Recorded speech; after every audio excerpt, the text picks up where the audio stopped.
Well, good evening, everyone, and welcome to the North America Sunshine State of Arizona for round 2 of the IndyNXT iRacing series, brought to you live right here on the Velocity Online Racing channel from the one and only Phoenix Raceway.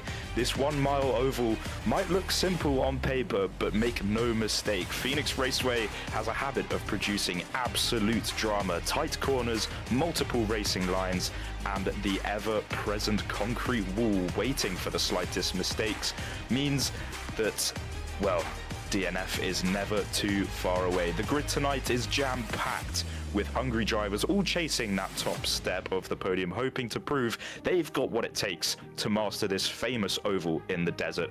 But over the course of this race, they'll have to manage things like tires, negotiate traffic, and keep their nerve as the speeds climb and the laps tick down here in the Arizona heat. Alongside me tonight, as always, is Sebastian Kinder, here to help me in taking you through tonight's action, which will throw up a whole heap of new challenges for our drivers tonight as we take on the first oval of the season, Seb. Yeah, exactly. Fast racing, close racing, no region BS, no nothing. This is real racing. It's going to be completely different to what we were used to at round 1 at Sebring. So to kick things off, we will have a fantastic lap guide from tonight's coverage. Is brought to you by iCoaching.co. This lap guide was brought to you by the one and only Jarrett Curry, which will help us understand the skills required to master this fabulous Phoenix Raceway. All right, coming to the line, gonna get to the yellow on the dog leg there. Hug it tight to the bottom of the track, get as close to that yellow line as possible, go through 1 and 2, heading down the back straight. You're gonna get to the yellow line again, try to get as tight as possible. And that is a lap of Phoenix and IndyNXT car. It seems to be a relatively simple track to master on paper, Seb, but make no mistake, these rather shallow banks here at Phoenix can really throw up some hazards here and there, can't they? Yeah, exactly. For those who may have raced the Indy Pro 2000 or as it was called the PM18, it's pretty much flat out. But when you're in the draft with someone, you have to lift in those corners. So it will be a very interesting challenge for our drivers because it's going to be close racing for the first few laps, and then we're going to have tire degradation, tire heat getting into these tires, and then the best drivers will have a much easier job than the ones that can't manage their tires. So looking forward to this. Precisely that. We're going to need to be making one pit stop in tonight's race, as these IndyNXT cars won't quite make it the entire 100 laps in tonight's race. But already it looks like qualifying has been done and dusted. So we'll take you through the grid for tonight's race, round 2 here at Phoenix. And it looks like it's going to be David Dalton on the pole with Richard Holt alongside. Very close in timings, these two on the front row. Pole with a 22.0. Row number 2 is Jarrett Curry, the creator of the tonight's iCoaching lap guide. Alongside him is familiar face to the Velocity Online Racing channel, Aman Lal. Row number 3 is home to the number 2, which is piloted by Adam Boyslard and the 14 of Camargo. Row number 4 is home to Crash Neon on a 22.3 and Matt Glan also on a 22.3. And row number 5, Blue Jade and Michael Hanchevik, a familiar face from round 1. Row number 6, Alex Hovry and Jarrett Vuhries. Please do excuse me if I butchered that name. And row number 7 is the number 18 of Nathan Skidmore and the number 6 of Scott McCann. Row number 8 then is Callum Farley and Kwame Scott, who didn't actually set a qualifying time, although arguably one of the more experienced drivers in tonight's field. Row number 9 then is Justin Klebia and Anthony Heitzmer, also not qualifying for either of those two. Row number 10, Caesar Kejas, again, do apologize if I butchered that name, with Chris Thompson alongside in the number 20 machine. row number 11, and bringing up the rear of tonight's field is Clay Holman in the number 21. So then, 100 laps, 102.2 miles. What do we need to expect from tonight's racing? We are very used to seeing Phoenix recently on the Velocity Online Racing channel, albeit in the big brother IndyCar to these IndyNXT cars, but with less power and slightly less power. Seb, what do you think is going to happen as we almost come to green already? Close racing's kind of a pack racing at first, and then the field stretching out. And yeah, I expect like 1 or 2 cautions for this one, boys. I think 1 or 2 cautions is definitely on the cards as he goes green, and he goes very, very early from the front row. Green flag.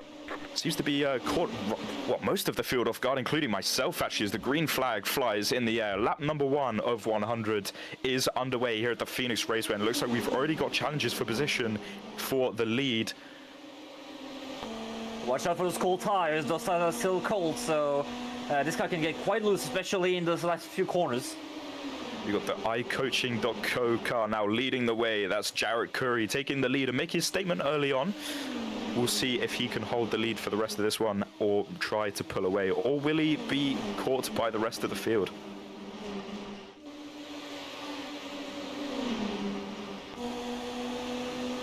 That's a good move around the outside. But he's on board with Crash Neon in the number 3. Can he make it stick around the outside of Glenn in the number 13? He's still there.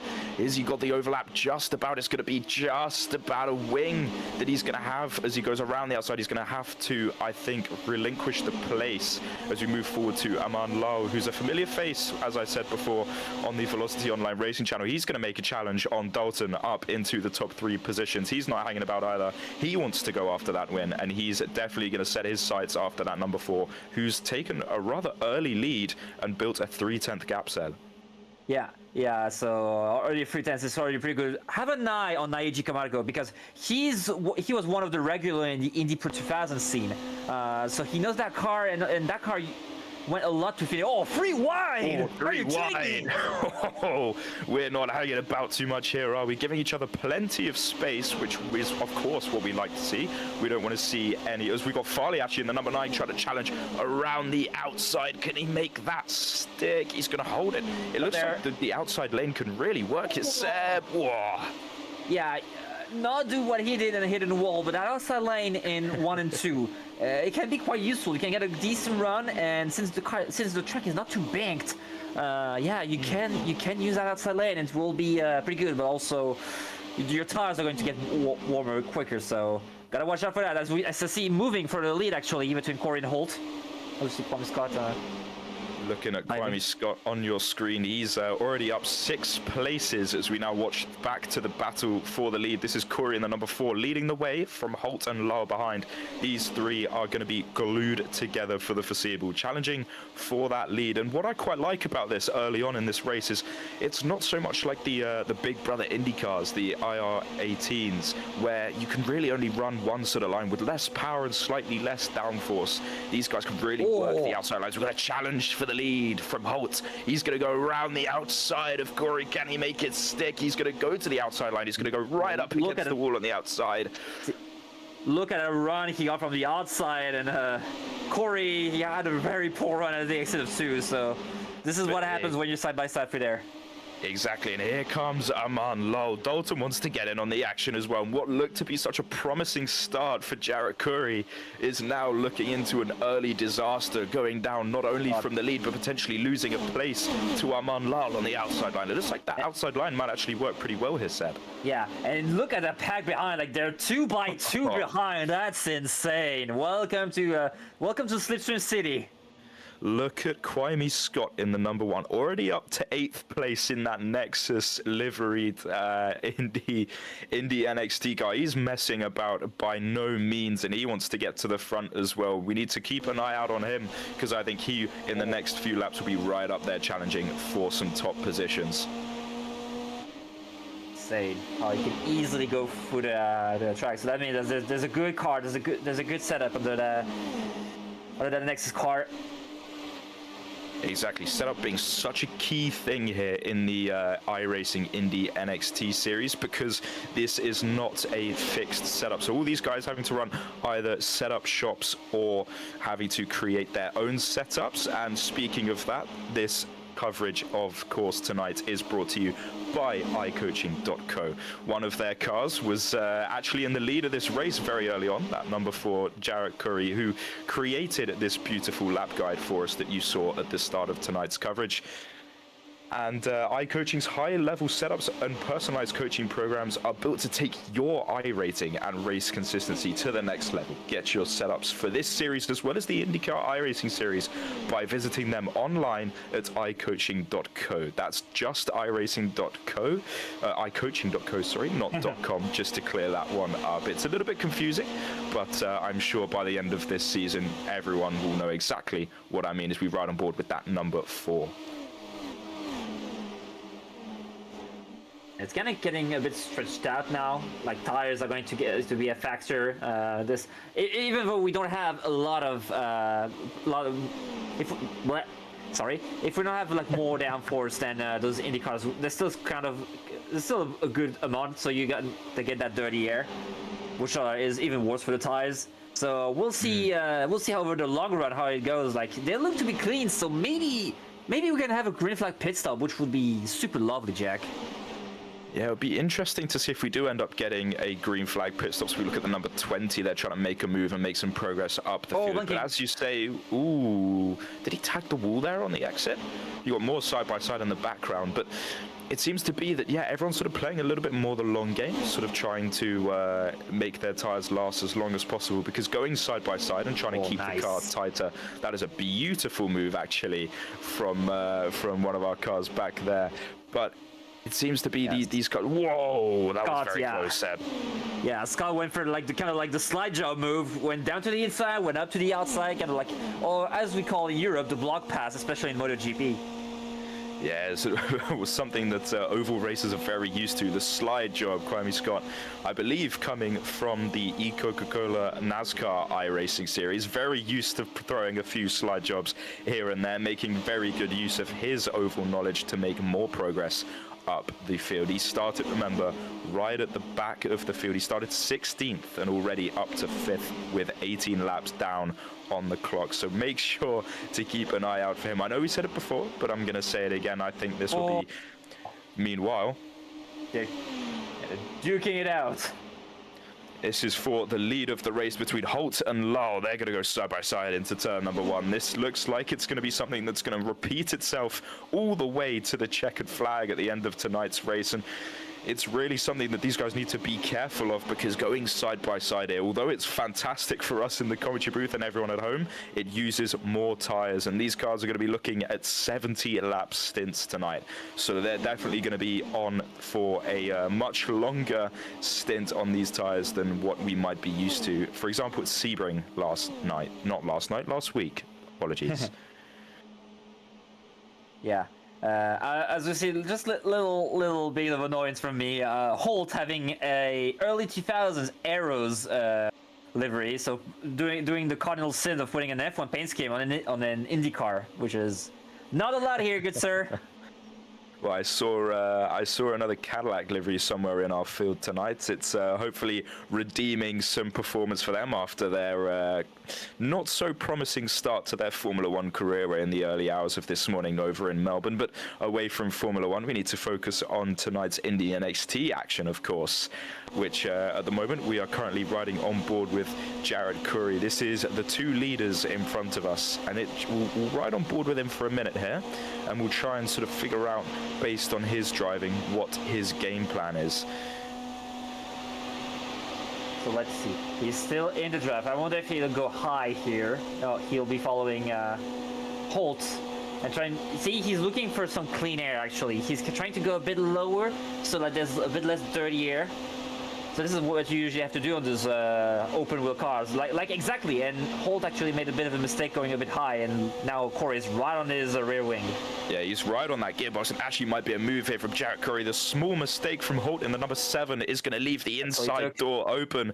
Curry's going to slip his nose up the inside. He's going to try the move, but Holt is going to get the exit, and that is going to be a job unsuccessfully done there for Jarrett Curry. And that's a perfect example of how difficult it can be to pass here at Phoenix, regardless of what car you're driving, because the outside line provides such a good exit off of these low banks. Exactly.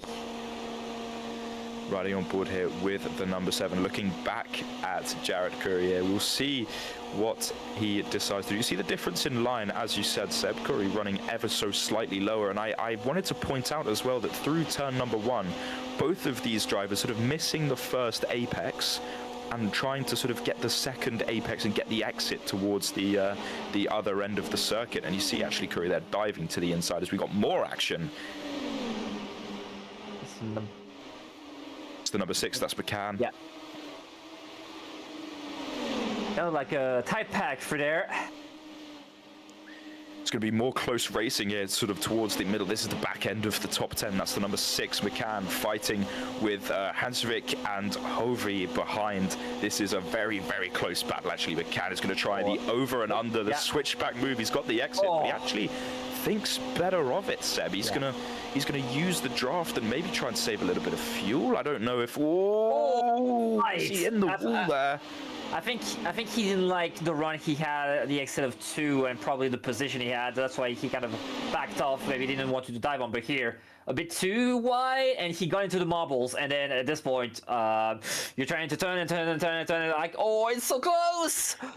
It's about as close as you want to get to these outside rules here at Phoenix. You can visually see on the camera there on the replay in slow motion how the car was just full wheel sliding up the racetrack, and that's what happens when you get off the rubbered racing line. You get onto what's called the marbles, which is just basically discarded pieces of rubber that fly off the tire and just end up getting stuck on the unused part of the racetrack. And McCann's actually going to try the same thing again, all the way to the outside. Going to get very comfortable with that outside wall. That's actually going to get a pretty good run here. Yeah. Oh, he got the outside. He's going to go to the outside. Can he do the burn up around the outside of turn 1 and 2 in the number 6 machine? He's going to try it. He's going to be very, very brave. He's going to keep his foot in, and he does, in fact, go all the way around the outside. And Hasvik is now actually going to be under attack from Skidmore as well, who picks up the place. Thank you very much. Very smart.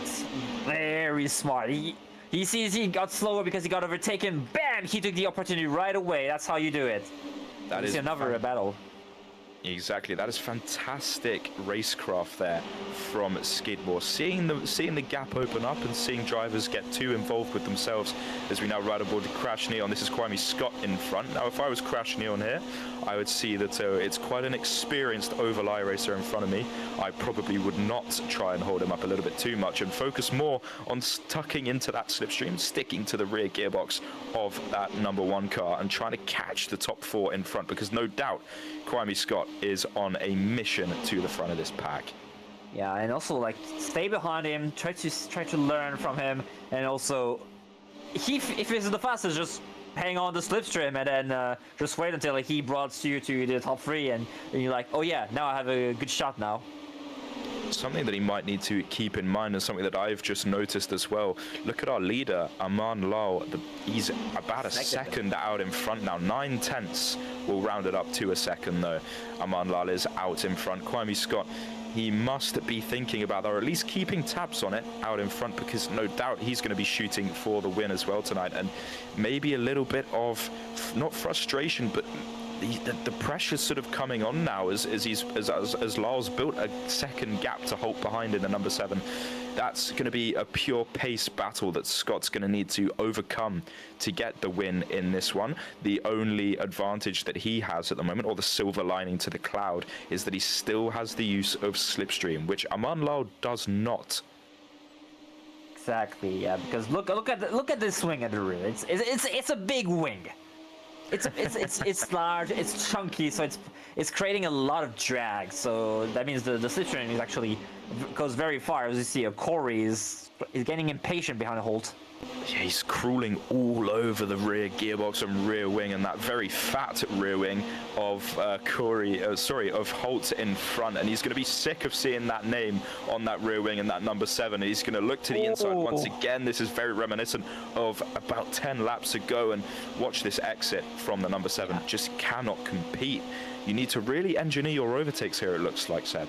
Yeah, you gotta prepare. It's not like an overtake. It's not like you snap a finger and then you do a dive bomb. No, you gotta set up that pass. That means it takes 1 lap, 2 laps, even 3 laps to set up one of those beautiful moves. Try to get your opponent right where you want, and if you want, probably what Corey needs to do is trying to force Holt on the inside in 1 and 2, so he can get around the outside at the exit of 2 and get a good run. That's what he needs to do right now. It seems to be that is he's very, very close to the outside wall. I think he's trying to make this dive to the inside work into turn 1 and 2, as we're going to get a replay here. I believe this is going to be Corey getting very, very close. I don't think he touches it actually, Seb. You know, he didn't. There was the thickness of a sheet of paper between him and the wall. Exactly, but I think he's trying to make this dive into turn 1 very, very, very ambitiously work, and I think that sooner or later he's going to almost need to accept defeat there, because I just don't think that unless you really get the slide job going, you can't get the exit off the inside of 3 and 4.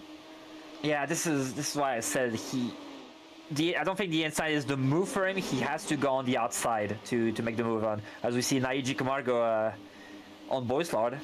Oh. This is at this now. Who is this? This is Neon and Scott, I believe, fighting over. This is going to be 5th place. So Scott is sort of maybe I don't know what he's doing. I thought he would have a lot more pace than this, but Crash Neon is crawling all over the back of that Nexus Esports number 1 car, potentially looking to make a move here. I don't know if Scott is playing the longer game to try and make that fuel tank last a little bit longer, but we should expect cars to be coming down into pit road in about 30 laps time or so. Aim for around 70 laps mark for the first pit stops, as we now go on with Boislard. He's going to look to the inside, Seb. Yeah. So watch it. He's not clear yet. He's not clear, and his opponent will have still the stealth. So no. It seems to be one.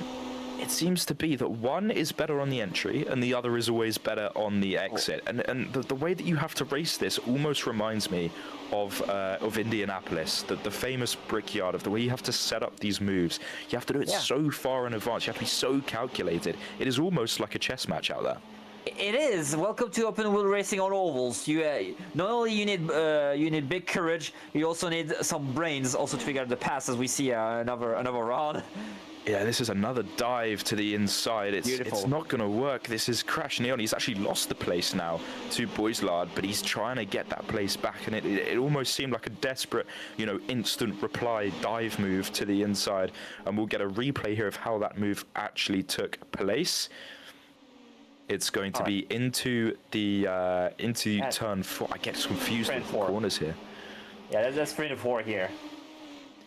So he's going to be up on the inside, and he just gets the better exit. He seems to make it work. I wonder, and then it's going to be the instant reply, which we then caught the end of, which didn't really work.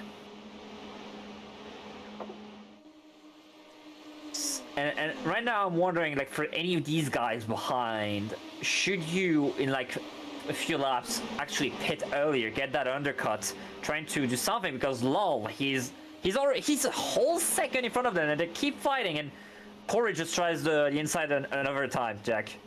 Yeah, he's going to go to the inside. He's going to make the dive again, but this time Holt actually goes a lot wider than normal, but he still manages to get the power down. You could see there he was flirting with the marbles on the outside. Very, very dangerous game there Holt's playing to get that exit and keep the place over Corey, who really can't he can't find a way past that orange number 7 at all, can he? So we're riding on board here with the number 4. He's going to try and get the exit. So if they try to square it off a little bit, focus on the exit rather than the entry. Miss that first apex, try and get down for the second.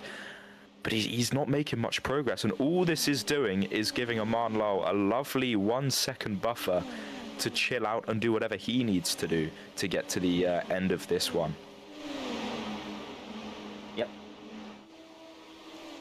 Oh, we had some issue for McKinnon. Let's see. Yeah, talk us through this one, Seb. All right, so he's into the air, he's high, and in the bobbles, and boom! Little off tap to the wall. I'm gonna say that was probably coming a few laps. We saw him a couple of laps ago actually doing a very, very similar thing. He seems to like that line, as this is now live pictures. Sorry, no, this is a replay of him tagging that wall. He really likes to sort of send it in a bit higher and use the four-wheel slide to get the car around the corner and trust that the car will grip up right next to that outside wall. But surely that's going to be worse for your tires. It is worse for your tires because you're putting more strain on them to keep that outside lane. So, yeah. He's really, really trying to find... He really, really tries to find a way, but he can't quite get the pace advantage. It looks like you need quite a big pace advantage to actually get the move done here, as we see Corey again to the inside, but I believe it's going to be a copy and paste, as there we go, the number 7 gets the exit. The thing about these cars, the way they set up open wheeler on ovals is like the tire that makes the corner works, as Corey is trying another move on the inside. It's actually the right rear tire who makes the car turn. Exactly. It's going to be. Oh, he gets the slide job. He gets the move done this time, but is there going to be an instant reply from Holt to the inside? There's actually not, because he's going to be more focused on Dalton in the number 12 behind him, someone we haven't mentioned too much. And here he comes. He's going to get an overlap to the inside, but this is going to be a replay of the move that we just watched. This is going to be Holt too far to the outside, doesn't get the exit. And Holt actually, there's a caution on live circuit as we go yellow. That's Holt that has actually just gone around on the exit of turn number 2. I wonder if that was with Dalton, because they were like going side by side before we had to replay. Yeah, so it's going to be into turn number 1. This is Dalton and Holt. Holt's going to take the outside line. That's his preferred line all evening long. He just loses it on the marbles. Yeah, remember when I said the right rear turns the car? Yeah, this car can be quite snappy at times. Yeah, it was one of those slides where he was probably thinking, oh, brilliant, I've got some fantastic rotation. And then the pendulum effect just kept going and kept going and kept going. And he found himself facing the wrong way. This is on board with Holt. You can see it start to go there and then whoop around. Reminiscent of Will Power's crash from yesterday, even though Will was low on the track. Exactly, that's going to be so unfortunate for Holt. He held his own extremely well. There's not going to be too much damage to that car, I don't think. And yeah, exactly, looking at this screens, the pit strategy for night then, ladies and gentlemen, is going to be rather straightforward. The caution comes out at lap 54, and we are going to have absolutely everyone into the pit. So this is going to be a pure race off of pit road. We're going to see who gets the jump and who can make up some places. There's one man that has stayed out on track. That's the number 21 machine. That is Clay Holman, who has stayed out. He's going to gamble and keep the lead to the front. Now that's going to be a make for a very interesting restart. No, he's actually lapped. So what his gambit is it's to actually use the wave around. So how the wave around works is that when you're a lapped car, when there's a caution, that everyone pits, but you stay out. You're now the first car in line. What they do is they wave you around, so that means you get back a lap. Yeah, no, I must have missed that one. Apologies then. So he will get the wave around, so that is why he stayed out.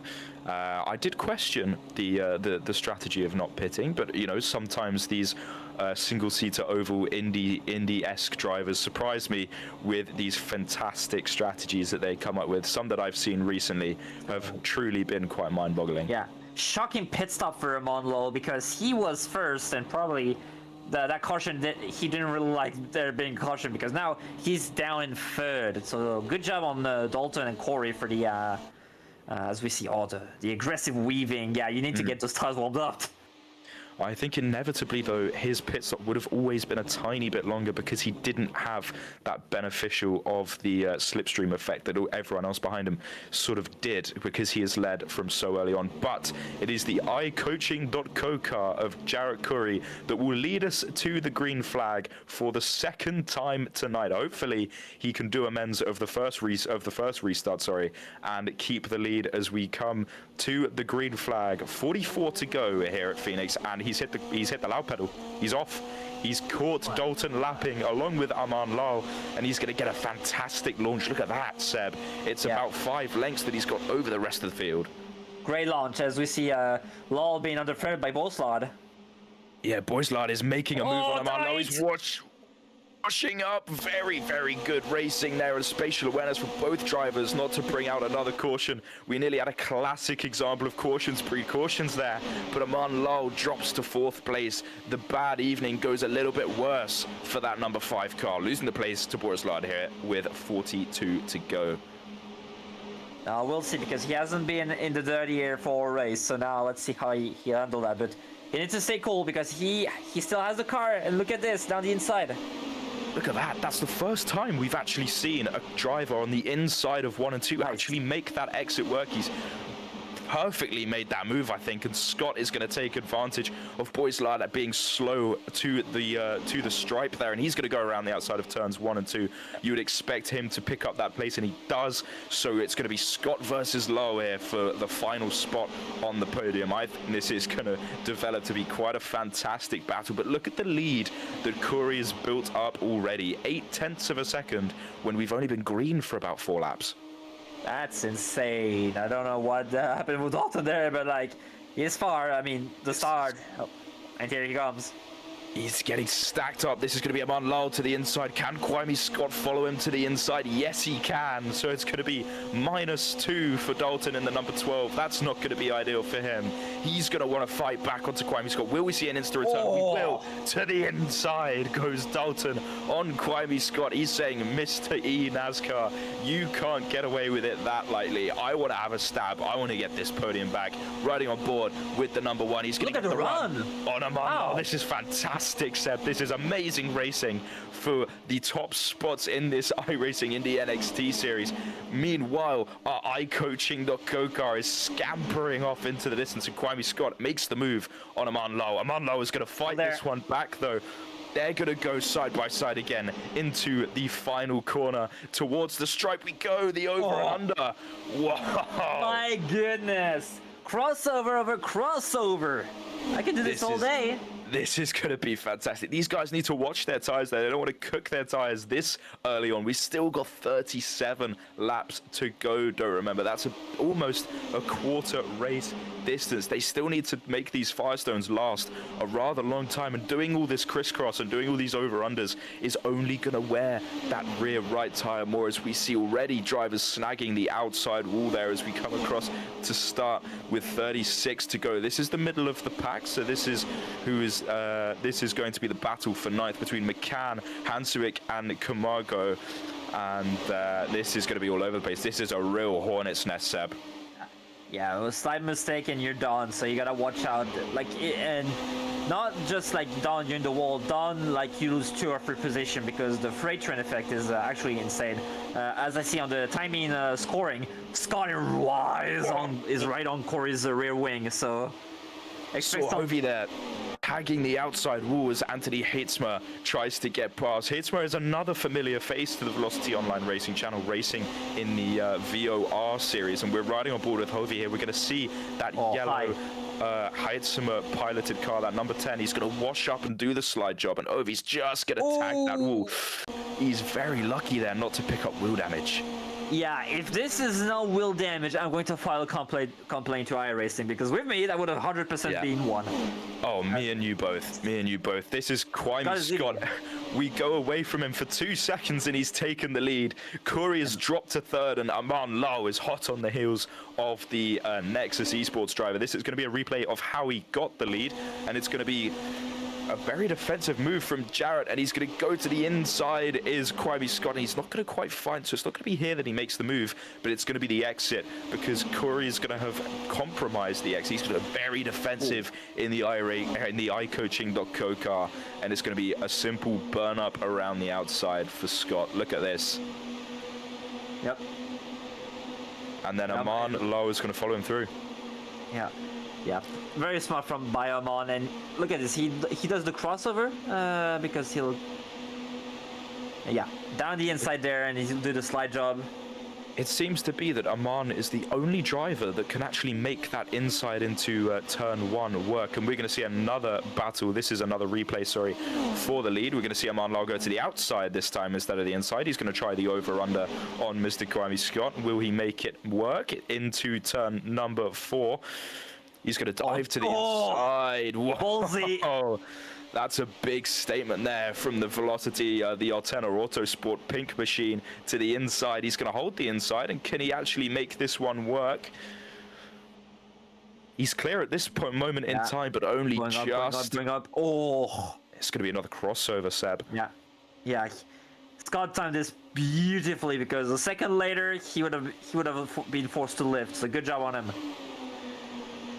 This is now back to live pictures. Scott leads from Lal, Corey, Dalton, Neon, Boyslard, and Glan, your top 7. Everyone on screen is still, I would say, in contention for winning this one, because you never know how hard these boys at the front are going to fight, and they seem to be doing just that. Lal crawling all over the rear wing of Kwame Scott, all over that gearbox. He really does not want to settle for second place. If you ain't first, you're last. Exactly. Trademark of the Ricky Bobby Inc. We're going to go to the inside with Aman Lal. Yet again, he can really make that inside work, can't he? It's not enough this time, but that's something that Scott really needs to watch out for. Yeah, I mean, for Scott, this is just data. You know, he likes to go on the inside. Well, good, because Scott usually is better on the outside. So it's always interesting data. Kind of like poker, kind of in a sense. You have your cards. This is what you want to show to your opponents. What this reminds me of is like a Star Wars lightsaber battle, but you know when they always hit each other's lightsaber. No one gets hit for about 5 minutes, because regardless, when anyone strikes, it's always met with the opponent's blade. As we see another car in the background, actually, out of the commentary booth. That was Camargo scraping the wall a bit further back, but we're again side by side for the lead. Aman Lal's finding a little bit more purchase on the inside, but it's not going to be enough. It's going to really need to be a dive bomb. He's still there. He's still on the inside, so he's getting better and better on the inside lane. He is Aman. He's really working and turning the screw, but all the time that he's proving how strong he is on the inside, that's nothing but intel, that's nothing but data, and that's nothing but proof of what Aman Lal's strengths are for Kwame Scott. And at the moment, he seems to be holding him off perfectly fine, but look who's there in the background. Jarrett Corey, he's watching on this battle for the lead, and I think he wants to find a way past that pink Altena Autosport machine. And we see in the background Dalton and Neon also having a ding-dong there. Exactly. This is going to be, there's fighting all over the shop here as we watch the top 6. This is David Dalton Jr. started on the pole and is currently down in 4th place. So not the ideal afternoon or evening for him. He's currently fighting with Crash Neon for that 4th place, and no doubt they're going to want to be working together to try and catch this trio at the front, brought up at the rear by Corey, who is the proud representative tonight of iCoaching.co. And to be honest, that setup that he's got on that IndyNXT machine seems to be working an absolute treat. iCoaching.co, high-level setups and personalized coaching programs are built to take your iRating and race consistency to the next level, just like Corey is proving here tonight. Get your setups for this series as well as the iRacing IndyCar series by visiting them online at iCoaching.co, not .com. That's iCoaching.co. I keep wanting to say iRacing, Seb. Yeah. I keep that's also the habit to sort out. Exactly, because I've got the iRacing IndyNXT series, the iRacing IndyCar series, and the iCoaching.co phrase, all to say in about 3 sentences as a proper tongue twister. Oh, yeah, that's a tongue twister. I mean, well, like, this is a Mexican standoff, Jack, here. We have 3 cars in 3 tents, and the first one who blinks, he'll be third. Exactly. I think the number 4 is sort of in a position with, in the cinema when there's a really good bit of the movie and you're really getting into it and you're laid back in your chair, you got your popcorn and you're just devouring handful after handful of popcorn. I think that's what Corey's doing at the moment, waiting for some fireworks to kick off, because no doubt Aman Lal is going to want to beat Kwame Scott, considering how many laps he's led today. And Kwame Scott coming, don't remember, from 16th on the grid. A fantastic performance already from the Nexus eSports driver. So it would be quite a feat for him to bring it home in the front position. But looking ahead, you can see there on the bottom right of your screen the broadcasting schedule for the Velocity Online Racing channel. Next up is Richmond in a week's time, which is going to be the flagship series of the Velocity Online Racing series. That's going to be live from 8 p.m. Central European time in Richmond. Myself and I believe Gary Godso is going to be bringing that one to you next week. That's going to be an exciting resumption to a fantastic season that is currently gone on pause after a rather thrilling Indianapolis 500. After that, well, the day after that even, on the Sunday, that's going to be the 29th running of the Indy 250 back at the Brickyard, but this time for the International IndyCar League. Coverage will start from 3:30 Central European time, and then it will be a week's break till we come back on Saturday next week. That's going to be the 21st, 2 weeks time, as next week is, of course, week 13 here on the iRacing service. It's going to be from St. Petersburg. That's going to be a fantastic one for this iRacing IndyNXT series. Me and Seb will, of course, be here at 8 p.m. Central European time to bring that one to you. And Seb, I'm looking forward to that one, no doubt. And then after that, we've got Barber and another one, which I didn't actually quite catch there, but it is VOR at Sebring. Although Sebring pending because there's a vote, maybe we're going to change it to St. Petersburg actually. So stay tuned for that, and let's come back to the racing because it's heating up. It's that scene, the good, the bad, and ugly. This is the Mexican standoff I was talking about.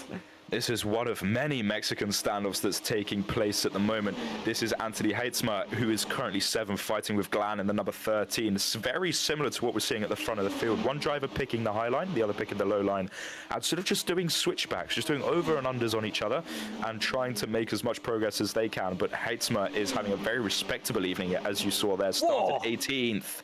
Brushing the wall there. You need to be careful there, Anthony. You don't want to use up too many of your 9 lives with 12 or 11 laps to go. And it seems to be that no one can really gain the pace to make the move on one another here, Seb, at the moment. It seemed like it. I mean, yeah, Phoenix is not the easiest track to overtake at, so it's not much surprising. But now I'm curious to see what will happen between Scott and Lowell, as we see Corey actually kind of taking a step back from that duel. Potentially trying to bring the tire temperatures back into the perfect window. And another thing I wanted to point out, actually, that battle for 4th place between Crash Neon and David Dalton Jr. has actually separated a little bit more. Dalton's dropped back off of that number 3 machine in massively. 4th place. So I wonder whether that was a mistake from David. Whoa, very, very, very close racing here, boys. We don't like to see that level of shoulder checking with 9 laps to go. That was very, very aggressive there from Heitzma. And who is we're going to see here. This is a replay, sorry, of that exact accident. So we're going to see Heitzma and Glan. Heitzma's going to go to the outside, and Glan's going to come back across. They make contact. Intentional or miscommunication, Seb? I'd say miscommunication, but yeah, reminder, this is in NASCAR. We don't have green white checkers here. But I mean, if there's a crash, like 5 laps to go, but that means we're going to have like maybe no laps, no restarts. So exactly. Look at this though. Heitzma is looking for the move again, but that one kerfuffle and scuffle between these two has brought on the likes of Hovey, Heinrich, and who else is that? Camargo into the fight as well. This is going to be a fantastic scrap now for 8th place. Yes! The Taco Bell machine goes around and finds the wall. And that's a caution. That's going to be the second caution of tonight. Unlucky there for Glenn. He's going to get a rear wing delete there. That's not going to be ideal. We're going to get an instant replay of this, Seb. Okay, so let's see. He was there. And that's Heitzma kind of understeering into the number 13 of Glenn. That's what happened. You know what? that sort of white flag level antics with 6 to go there, I think that was Heitzmer getting a little bit frustrated with not being able to get past that Taco Bell machine. Unfortunately getting squeezed a little bit too hard, so I don't think Glenn is completely blameless in this. I think he could have maybe given Heitzmer a little bit more room. Yeah. But I mean, look at that. There was one car at the back almost getting past all 3 of them. Yeah. And this is Heitzmer. Is he going to need to give the place back to Boyslard? No, he's not. So there's a little bit of confusion there because, of course, on the iRacing service, when a caution comes out, sometimes you need to give places back, sometimes you need to pass people, and that is what's going on there. And I doubt we'll see anyone coming into pit lane set, but you never know. So we had 2 people in the pits, actually. Glenn and Hovey.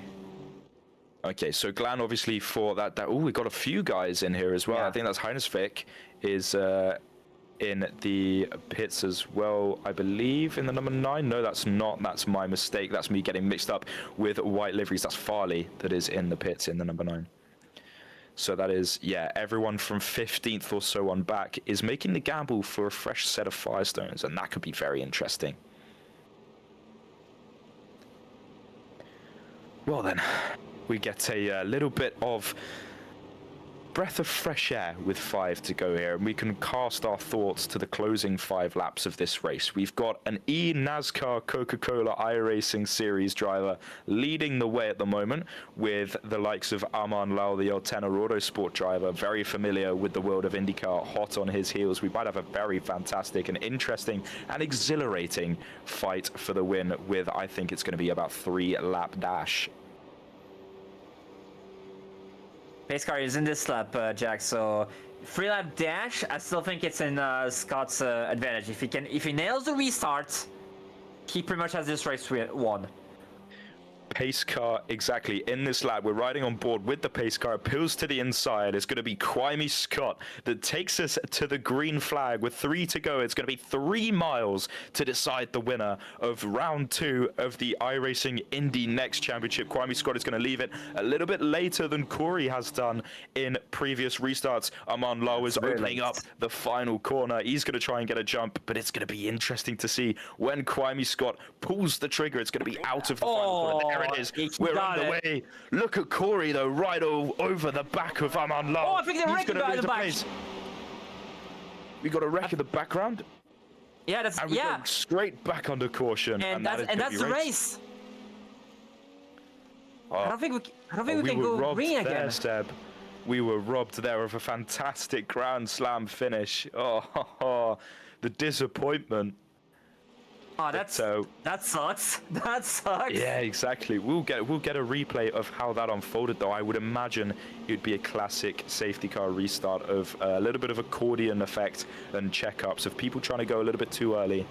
And obviously, these cars do not have brake lights, so if someone slams on the brakes in front of you, it will not go very well. So this is going to be, further back in the pack. We've left a few more gaps. And look at that. You can see the checkups forming at the forefront of your screen in the bottom left. And I reckon we've gone around now at the front. And then I'm expecting a massive... it was almost way in front, actually. Yeah. So let's see that again. So we'll get another replay of this. Yeah, so the accident, this is on board with Rejas, and there's already...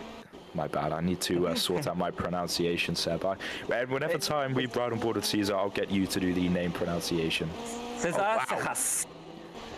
My word, what on earth happened there? Alex Holy make it through okay. Blue Jade made it through okay. And we're yet to figure out exactly what has happened as we're riding on board again with Caesar. But this is going to be coming to the checkered flag. We were, I'd say, robbed, Seb, of a fantastic finish. I feel like Aman Lal again will feel a little bit robbed there, losing the race win just before the safety car and not being able to sort of mount an attack back, but it's going to be from the back of the field all the way to the front on the top step of the podium for Kwame Scott. The man from NASCAR is the man for IndyNXT. He's going to come across the line under safety car conditions to take the win in round number 2 of the iRacing IndyNXT series here at Phoenix Raceway with 34 laps led today. He definitely did not make that race win out of luck and good safety car timing. He scythed his way through the pack today and did what was nonetheless of a masterclass performance, Seb. Yeah, he went through the whole pack in those first 50 laps, all the way up to 5th place, and then with a bit of luck with a caution, he got brought closer to Amon Lal and everyone else in the top 3, and then he was just unbeatable there. Exactly. I still want to know what exactly happened there, so let's see. Yeah, so hopefully this is now the replay of that final safety car and how that happened. Oh, Wow! Whoa! My word. Okay, so Blue Jade actually didn't make it through, but somehow just got almost no damage. I wonder. So yeah, there's the checkup, and it's going to be a checkup again. Oh wow! Yeah. That's just everyone being a little bit clumsy there. Blue Jade, the front of that number 19 did a bit of a wheelie, and unfortunately, when your front 2 wheels are off the ground, you have no control, do you, Seb? Yeah. So I think Camargo is a bit slow to the restart, but not that slow, and then I feel bad for the car that went airborne there. I mean, if I had a nickel every time on a broadcast we had a car airborne, I'd have 2 nickels, which isn't a lot, but it's weird it happened twice. Anyway, victory dance. As we see Kwame Scott making his victory statement known, doing some donuts on the dogleg of Phoenix Raceway, and very well deserved, because he was quite the man to beat today. A fantastic performance from Kwame Scott. And looking back over the course of this race, it was potentially a race that we maybe would have expected a little more drama at the start. I think everyone was expecting, as Scott goes for some exploratory laps, I think it is. Maybe he's going for a photo with the Nexus boys. He's going to victory lane, actually, because you can go into victory lane. This is one of the few tracks now in iRacing where you can access the victory lane, especially since it's the NASCAR 1, especially the season finale at Phoenix. So here we go on the podium, and get your screenshot out, boys. That's quite. I didn't know that. That's awesome. A new thing for me. That is awesome. Yeah, that is absolutely incredible. It's been a while, actually, since it's been there, like a year or 2, actually. That's so cool. I didn't know that you could actually do that on the iRacing service. But anyway, we'll let Kwame Scott get on with his celebrations down in victory lane with the Nexus eSports boys, and we will go through today's results. So round number 2 of the IndyNXT series for 2026 is won by the number 1 car of Kwame Scott. Second place goes to Aman Lal with Jarrett Corey in the iCoaching.co car, bringing out the top 3 and getting that last step on the podium. Crash Neon then comes home in 4th with Adam Boislard, and David Dalton Jr. actually losing out 2 places in the closing stages of that race. He's not going to be happy with that, starting on the pole, of course. Anthony Heitzmer getting into a little bit of a skirmish this evening, but he'll be happy with 7th place nonetheless in the number 10. Michael Hansvik, a fantastic performance from him, I think, to come home in 8th, with Camargo in 9th and Scott McCann rounding out the top 10. Going over to the next page, it's going to be Chris Thompson in 11th, Cesar Fernando, and then Seb. He will be bringing it. What? So that means Simon Grossman actually. Apparently, there was only him in 10th place. Like only 10th place named Simon Grossman, but. Yeah, apologies for the slight technical faulty there. We will get the results back up on screen nonetheless. But until then, we will see. Well, what do you think of today's race, Seb? Now that we've seen what IndyNXT can race like on Phoenix. So this was not really new for me. It was pretty much similar on how the Indy Pro 2000 and the US 2000 race here. So pretty much a standard operation for like the in the Indianapolis ladder, as we call it. Very enjoyable. All those little battles, different lanes, switching lanes, switchbacks, and all of that. So that was great racing, great entertainment. A bit sad that we couldn't end it on green though. Yeah, I think all of the top three will be a little bit disappointed that we couldn't end that with a fantastic 3-lap, 3-mile dash to the finish. But as you said, a good race nonetheless. We did get our 2 cautions. I was expecting a little bit more. I remember you said in the pre-show, Seb, that we would have probably a little bit more in terms of cautions than we did tonight. I think that as a whole, though, the field did a fantastic job in keeping the racing respect and mutual respect as well as racing room to an absolute maximum. And again, congratulations to Kwame Scott for winning this one here at round number 2. Hopefully we'll see him along with many others at round number 3 of the IndyNXT iRacing series, which will come to you in 2 weeks' time from the fantastic venue that is St. Pete, one that I am absolutely over the moon for. Unfortunately, we have no B-roll shots to show you as these are from the iRacing release, but this is going to be a circuit that looks absolutely fantastic, Seb. Yeah, I mean, St. Pete is a great track, and I can't wait to see how it's adapted in iRacing, so cannot wait for next season updates. Oh, 100%. That's one that I might have to jump in and do a couple of official IndyCar races for. That will be brought to you live on March the 21st at 8 Central European time. But compared to tonight, what do we think is going to be down and about with St. Petersburg? What are we going to need to be expecting around a brand new circuit to iRacing? Survival race. It's a street track, and you need to finish it. If you finish it, you got a decent top 10 out of it. I'm going to have to agree with you on that one. The barriers are never too far away. It reminds me a lot and is very similar to Long Beach. But until then, we're going to have to let our thoughts wander and fantasize about what this fabulous new addition to iRacing is going to bring us. But for now, that is all we have got time for here on the Velocity Online Racing channel.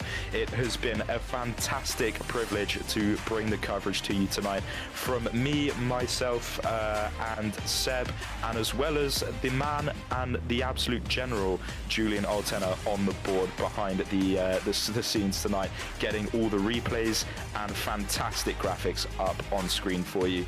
It has been a pleasure, and hopefully you will join us on March the 21st for the round number 3 of the IndyNXT iRacing series at St. Pete. Goodbye for now.